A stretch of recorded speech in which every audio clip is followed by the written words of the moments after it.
I read another article about China that's getting a little bit of heat.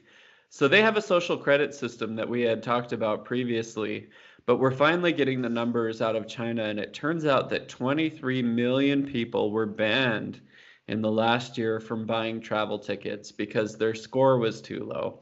So to catch our Yeah. podcasters up on this, it's kind of like a credit score. You know how in order to buy a house, you need a credit score of like over 700, over 650.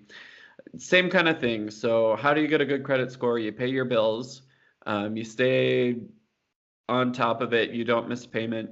In China, they're saying that in order to have a good credit system there, you need to stay trustworthy.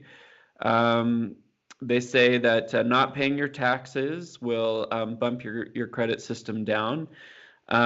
Spreading false information on their version of Twitter and Facebook will bump you down. And so to me, that's kind of a violation of freedom of speech. Yeah, And and they get to decide what's false information, right, and that's right? almost unfair, right? I mean, you could Totally get unfair. caught just chatting. State secret.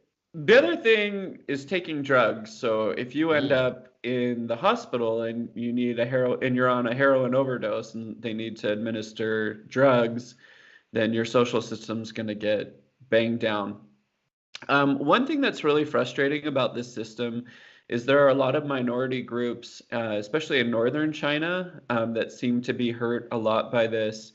And you're probably going to find that the misfits and the lower class, they're probably the ones that are going to be banned, which only makes the rich richer because they can travel, they can do their commerce, they can trade.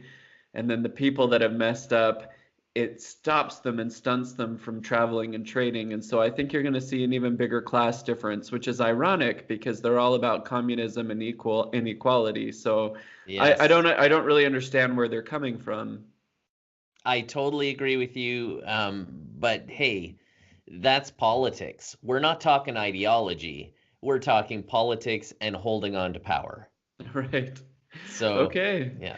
Yeah, so I thought that was interesting. 17.7 million people were banned from buying a flight somewhere. 5.5 million were banned from purchasing a high-speed train ticket. I mean, this is a big deal. If I were in that situation, I would move out of China, go to Australia, But you somewhere close can't. by. You can't get on a plane or a train. Maybe a boat. A boat. I'm getting in a boat and I'm going to Sydney.